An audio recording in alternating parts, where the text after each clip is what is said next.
മഹാരാഷ്ട്രയിൽ ആര് മുഖ്യമന്ത്രി ആകുമെന്ന അഭ്യൂഹങ്ങൾ തുടരുന്നതിനിടെ ഈ നമ്മുടെ ഫഡ്നാവിസ് തന്നെ മുഖ്യമന്ത്രിയായിട്ട് വരുമെന്നൊരു റിപ്പോർട്ടുകളൊക്കെ ഇപ്പം പുറത്തു വരുന്നുണ്ട്. ഇപ്പോൾ സ്ഥാനമൊഴിയാൻ കാത്തിരിക്കുകയാണ് ഷിൻഡെയും കഴിഞ്ഞ ദിവസം പറഞ്ഞു BJP എടുക്കുന്ന ഏത് തീരുമാനത്തിനും നിരുപാധിക പിന്തുണ ഞാൻ നൽകുമെന്ന്. അപ്പോൾ ആരായിരിക്കും മുഖ്യമന്ത്രി, അതിലുപരി ആരായിരിക്കും ആഭ്യന്തരം കൈകാര്യം ചെയ്യുക, ആരായിരിക്കും ഉപമുഖ്യമന്ത്രി തുടങ്ങിയ കാര്യങ്ങളാണ് ഇപ്പോൾ പ്രധാനമായിട്ടും ആളുകൾ ഉറ്റുനോക്കുന്നത്. കാരണം മുഖ്യമന്ത്രി ഫഡ്നാവിസ് തന്നെ ആയിരിക്കും എന്ന് ഇതിനോടകം തന്നെ വ്യക്തമായിട്ടുണ്ട്. ഇന്നും നാളെയുമായിട്ട് ഏതാനും ചർച്ചകളൊക്കെ നടക്കുന്നുണ്ട്. ഇതിൽ ഔദ്യോഗികമായിട്ട് ആരായിരിക്കും മുഖ്യമന്ത്രി എന്ന് തീരുമാനിക്കും. പക്ഷെ അതിനേക്കാളും അപ്പുറം ചില സുപ്രധാനമായ തീരുമാനങ്ങൾ കൂടി ഉണ്ടാകുമെന്നാണ് കരുതുന്നത്.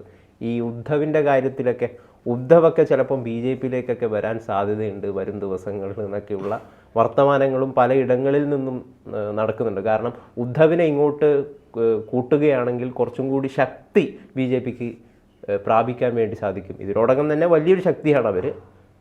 അല്ല, ഉദ്ധവിനെ ഇങ്ങോട്ട് BJP വിളിക്കുന്നതിനേക്കാൾ എനിക്ക് തോന്നുന്നു ഉദ്ധവ് വരാൻ തയ്യാറായി നിൽക്കുന്നു എന്നുള്ളതാണ്.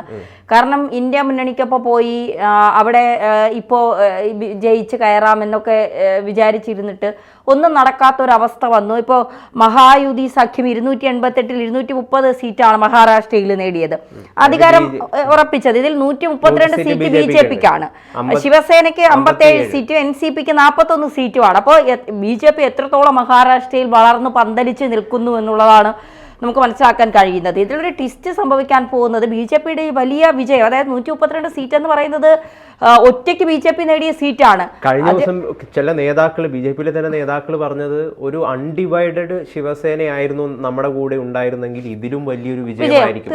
അൺഡിവൈഡഡ് ശിവസേനയ്ക്ക് വേണ്ടി അവർ ആഗ്രഹിക്കുന്നുണ്ട്, ഐക്യത്തിന് വേണ്ടി ശിവസേന എല്ലാവരും കൂടി നമ്മളിലേക്ക് വരണം എന്നൊരു ആഗ്രഹമുണ്ട്. ഒരു ഹിന്ദുത്വ പാർട്ടി ആയി ശിവസേന മഹാരാഷ്ട്രയിൽ പ്രവർത്തിച്ചുകൊണ്ടിരുന്ന സമയത്താണ് ഈ അധികാരത്തിന്റെ പേര് പറഞ്ഞുകൊണ്ട്, അതെ, മുഖ്യമന്ത്രി സ്ഥാനത്തിന്റെ പേര് പറഞ്ഞുകൊണ്ടാണ് ഉദ്ധവ് താക്കറെ ഇന്ത്യ മുന്നണിയിലേക്ക് പോകുന്നതും പിന്നീട് അവരുമായിട്ട് ചേർന്ന് മത്സരിക്കുക. ഒരു ഹിന്ദുത്വ നിലപാട് വയ്ക്കുന്നവർക്ക് ഇന്ത്യ മുന്നണിയിലേക്ക് പോയപ്പോൾ ഉദ്ധവ് താക്കറയുടെ ആ ഒരു ഇമേജ് തന്നെ ഇടിയുന്ന ഒരു അവസ്ഥയാണ് നമ്മൾ കണ്ടത്. താക്കറെ പിന്നെ ആർക്കും വേണ്ടാത്ത ഒരു രീതിയിലായി. മഹാരാഷ്ട്രയിൽ ഉദ്ധവ് താക്കറയുടെ അച്ഛൻ ബാൽ താക്കറെ എന്ത് പറയുന്നു അതായിരുന്നു മഹാരാഷ്ട്രയിലെ അവസാന വാക്കെന്ന് പറയുന്നത്. അദ്ദേഹത്തിന് അധികാരമല്ലായിരുന്നു, അദ്ദേഹം പിന്നിൽ നിന്നായിരുന്നു പ്രവർത്തിച്ചിരുന്നത്. അങ്ങനെ വളർത്തിക്കൊണ്ടുവന്ന ഒരു പാർട്ടിയാണ് പെട്ടെന്ന് ഈ മഹാരാഷ്ട്ര എന്ന് പറഞ്ഞാൽ മറാത്ത രാഷ്ട്രീയം, വലിയൊരു ഈ ഹിന്ദുത്വ രാഷ്ട്രീയം കൂടിയാണ് മറാത്ത രാഷ്ട്രീയം എന്ന് പറയുന്നത്. അപ്പോൾ അവിടെ കൃത്യമായ വേരുറപ്പിക്കാൻ ശിവസേനയ്ക്ക് കഴിഞ്ഞത് ബാൽ താക്കറയുടെ വളരെ ഊർജിതമായ പ്രവർത്തനത്തിലൂടെയാണ്. പക്ഷെ ഉദ്ധവ് താക്കറെ അച്ഛൻ അധികാരമോഹി അല്ലാതിരുന്നിട്ട് പോലും ഉദ്ധവ് താക്കറെ വലിയ അധികാരമോഹിയായിരുന്നു എന്നുള്ളതാണ്. ആ ഉദ്ധവ് താക്കറെ പോയപ്പോൾ ഉദ്ധവ് താക്കറെ വിചാരിച്ചത് എന്താണ്, BJP അതോടുകൂടി നിലംപരിശാവും. കാരണം ശിവസേനയോടൊപ്പമാണ് മറാത്തയിലെ ഈ ഹിന്ദുത്വ ആളുകളൊക്കെ. കാരണം അവിടെ പിന്നെ വ്യവസായ നഗരമാണല്ലോ, അവിടെ കൂടുതൽ ഈ പിന്നെ കുറച്ച് ഈ പാഴ്സിക്കാർ, പിന്നെ ഈ ജൈനമതം, അങ്ങനെയുള്ള ഈ വ്യവസായികൾക്കാണ് കൂടുതൽ സ്ഥാനം എന്നുദ്ദേശിച്ചത് അവരാണ് കുറച്ച് കൂടുതൽ അവിടെ പ്രചാരത്തിലുള്ളവർ എന്നുള്ളത്.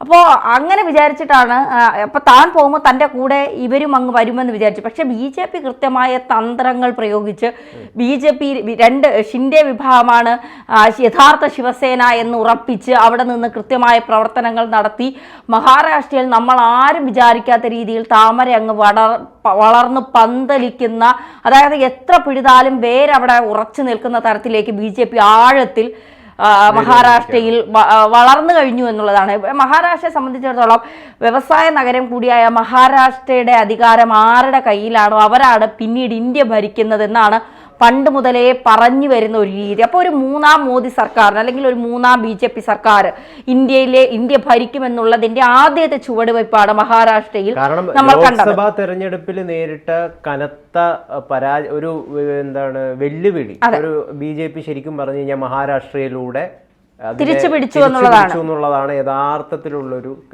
കാര്യം എന്ന് പറയുന്നത്. അതെ, ഇപ്പോ മഹാരാഷ്ട്ര മുഖ്യമന്ത്രിയെ ദേവേന്ദ്ര ഫഡ്നാവിസിനെ BJP തിരഞ്ഞെടുത്തു എന്നുള്ള വാർത്തയാണ് പുറത്തു വരുന്നത്. ഇപ്പോൾ ഇന്ന് രാവിലെ വന്ന വാർത്തയാണത്. BJPക്ക് മുഖ്യമന്ത്രി സ്ഥാനം നൽകുമെന്ന് കാവൽ മുഖ്യമന്ത്രിയായി ഏക്നാഥ് ഷിൻഡെ നേരത്തെ അറിയിച്ചിരുന്നു. അതായത് BJP എന്ത് പറയുന്നോ, കാരണം BJPയോടൊപ്പം നിന്നാലേ തങ്ങൾക്ക് വളർച്ചയുള്ളൂ എന്ന് അവരും മനസ്സിലാക്കി കഴിഞ്ഞു. അതുകൊണ്ടാണ് അധികാരത്തിനപ്പുറം BJP എന്ത് പറയുന്നു അതിലേക്ക് ഞങ്ങൾ ഏത് തീരുമാനത്തിനും ഞങ്ങൾ നിൽക്കാൻ തയ്യാറാണ് എന്ന് പറഞ്ഞുകൊണ്ട് അവർ രംഗത്തെത്തുന്നത്. നഡ്ഡയുടെ സ്ഥാനത്തൊക്കെ നഡ്ഡയെ ഒഴിയുന്ന ഒരു സമയം, അങ്ങനെ ഒരു ടോക്ക് അങ്ങനെ ഒരു ഇത് BJPയിൽ ഉണ്ട് എന്നാണ്. അതായത് ഒരാൾ 2 സ്ഥാനം വഹിക്കാൻ പിന്നെ ആ ഒരു പ്രവർത്തന ശൈലി BJPക്കില്ല. ഇപ്പൊ നദ്ദയെ സംബന്ധിച്ചിടത്തോളം നദ്ദ ഒരു കേന്ദ്രമന്ത്രിയുമാണ്, BJPയുടെ ദേശീയ അധ്യക്ഷരുമാണ്. അപ്പോൾ നദ്ദയെ ആ സ്ഥാനത്ത് നിന്ന് ദേശീയ അധ്യക്ഷ സ്ഥാനത്ത് നിന്ന് മാറ്റി അവിടെ ഷിൻഡയെ കൊണ്ടുവന്നുള്ള ഒരു പ്രവർത്തനം BJP കണക്ക് കൂട്ടുന്നു എന്നുള്ള ചില റിപ്പോർട്ടുകൾ പുറത്തു വരുന്നുണ്ട്. അത് എത്രത്തോളം ശരിയാണ് എന്നുള്ളത് വരും ദിവസങ്ങളിൽ നമുക്ക് കാണാൻ കഴിയും. കാരണം ഷിൻഡയെ ദേശീയ നേതൃത്വത്തിലേക്ക് കൊണ്ടുവരാൻ BJP ശ്രമിക്കുന്നുണ്ട് എന്നുള്ളത് മാറ്റി നിർത്താൻ കഴിയാത്ത കാരണം ഒരു സത്യമാണ്. കാരണം ഷിൻഡയുടെ പ്രവർത്തനം അത്രത്തോളം മഹാരാഷ്ട്രയിൽ BJPയെ വലിയ രീതിയിൽ സ്വാധീനിച്ചിട്ടുണ്ട്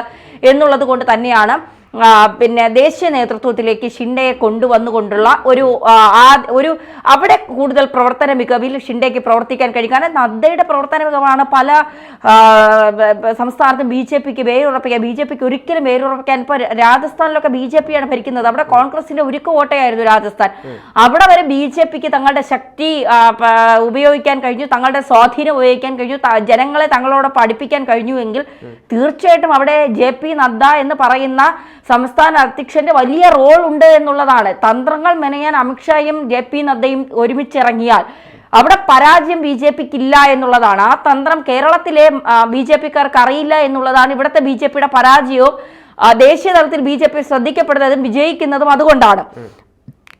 ഇവിടെ ചൊവ്വാഴ്ചയോ ബുധനാഴ്ചയോ BJP പാർലമെന്ററി പാർട്ടി യോഗം ചേർന്ന് ഫട്നാവിസിനെ ഔപചാരികമായി നേതാവായി തിരഞ്ഞെടുക്കും. ഫട്നാവിസിന് മുഖ്യമന്ത്രിയാകുമ്പോൾ ശിവസേനയ്ക്ക് ആഭ്യന്തര വകുപ്പ് ലഭിക്കണമെന്ന് ഷിൻഡെ നേരത്തെ ആവശ്യപ്പെട്ടിരുന്നു. സാധാരണ ഈ മുഖ്യമന്ത്രിക്ക് കൂടി ആഭ്യന്തരം കിട്ടുമ്പോഴാണ്, ഇപ്പൊ നമ്മുടെ മുഖ്യമന്ത്രി ആഭ്യന്തരം വിട്ടുകൊടുക്കാത്ത എന്തുകൊണ്ടാണ്? മുഖ്യമന്ത്രിക്ക് കൂടി ആഭ്യന്തരം കിട്ടുമ്പോഴാണ് ഒരു മുഖ്യമന്ത്രി ആകുന്നത് എന്നാണ്. കാരണം പോലീസ് കയ്യിലിരിക്കുമ്പോഴാണ് കൂടുതൽ ആർജവമുള്ള ഒരു മുഖ്യമന്ത്രി മാറുന്നതെന്നാണ്. ഇവിടെ ആഭ്യന്തരം ശിവസേനയ്ക്ക് കിട്ടുമ്പോൾ തീർച്ചയായിട്ടും അത് തമ്മിൽ തുന്നം ചെയ്ത് പോകാൻ അവർക്ക് കഴിയുമെന്നുള്ളതാണ്. കാരണം മുഖ്യമന്ത്രി BJPയിൽ നിന്നാകുമ്പോൾ ആഭ്യന്തരം ശിവസേനയിൽ നിന്ന് എന്നുള്ളതായിരിക്കാം അവരുടെ കരാർ എന്നുള്ളതാണ്. പിന്നെ അത് മാത്രമല്ല, പിന്നെ ഷിൻഡെയുടെ മകൻ ശ്രീകാന്ത് ഷിൻഡെ ഉപമുഖ്യമന്ത്രിയാകുമെന്ന് സൂചനയുണ്ട്. BJPയും ശിവസേനയും NCPയും ഉൾപ്പെടെ മഹായുതി സഖ്യമാണ് 230 സീറ്റ്, 288 230 സീറ്റ് മഹാരാഷ്ട്രയിൽ. എന്തായാലും മഹാരാഷ്ട്രയിൽ ഒരു വമ്പൻ ട്വിസ്റ്റ് സംഭവിക്കും. ഉദ്ധവ് താക്കറെ മാപ്പ് പറഞ്ഞ് തിരിച്ച് അതെ നമുക്കറിയില്ല. ഉദ്ധവ് എന്തായാലും വരാൻ വേണ്ടിയിട്ട് ഉദ്ധവിന് ഒരു താല്പര്യമുണ്ടെന്നാണ് നമുക്ക് അറിയാൻ വേണ്ടിയിട്ട് സാധിക്കുന്നത്. കാരണം വലിയൊരു ശക്തിയായിട്ട് BJP വരുമ്പോൾ ഉദ്ധവിനും കൂടി അതിന്റെ ഭാഗമായിട്ട് നിൽക്കാൻ വേണ്ടിയിട്ട് ഒരു താല്പര്യമുണ്ട് എന്ന് നമ്മൾ അറിയുന്നുണ്ട്. തീർച്ചയായിട്ടും BJP വളരുന്നിടത്തേക്ക് ഈ പോയവരൊക്കെ തിരിച്ച് എപ്പോഴെങ്കിലും ഒരു റീതിങ്കിങ് ഉണ്ടാകുന്നത് കനത്ത പരാജയമാണല്ലോ ഇന്ത്യ മുന്നണിക്ക് അവിടെ. തീർച്ചയായിട്ടും ഇന്ത്യ മുന്നണി ഇപ്പോ കേരളത്തിൽ ശത്രുക്കൈലായി നിൽക്കുന്നവർ കേരളത്തിന് പുറത്ത് ഒന്നിച്ച് നിന്നിട്ട് പോലും പല സംസ്ഥാനങ്ങളിലും ഒന്ന് തൊടാൻ പോലും കഴിയുന്നില്ല എന്ന് പറയുമ്പോൾ അത് ജാർഖണ്ഡിൽ പോലും വലിയ വിജയം കോൺഗ്രസ് ഇന്ത്യ മുന്നണി നേടിയെന്നൊന്നും ഞാൻ വിശ്വസിക്കുന്നില്ല. പിന്നെ മഹാരാഷ്ട്ര ഹരിയാനയെ പോലെ തന്നെ കോൺഗ്രസ് ഇന്ത്യ മുന്നണി വിശ്വസിച്ചൊരു പിന്നെ സംസ്ഥാനം കൂടിയാണ് മഹാരാഷ്ട്ര. ഹരിയാനയിൽ അടിപതറിയതുപോലെ എവിടെ BJP ജയിച്ചാലും EVM മെഷീനെ എത്ര നാൾ കുറ്റം പറയും ഗൗതം? എത്ര നാൾ EVM മെഷീനെ നമുക്ക് കുറ്റം പറയാൻ കഴിയും? നിങ്ങൾ കുറ്റം പറയുന്നതിന് പകരം എപ്പോഴും EVMനെ കുറ്റം പറഞ്ഞ് BJPയുടെ ജയം EVM മെഷീനിലുള്ള അട്ടിമറിയാണ് എന്ന് പറഞ്ഞ് നിങ്ങളെ തന്നെ വൽക്കരിക്കുമ്പോൾ നിങ്ങൾ ആദ്യം ചിന്തിക്കാനുള്ളത് എങ്ങനെയാണ് BJP അവിടെ ജയിക്കുന്നത്? ഇതിൽ RSSന്റെ പങ്ക് വലിയ തരത്തിലാണ് എന്നുള്ളതാണ്. കാരണം BJP ഇവിടെ പ്രവർത്തനം തുടങ്ങും മുമ്പ് തന്നെ RSS താഴെത്തട്ടിൽ നിന്ന് പ്രവർത്തനം തുടങ്ങും. ഹരിയാനയിലൊക്കെ കണ്ടത് അതാണ്.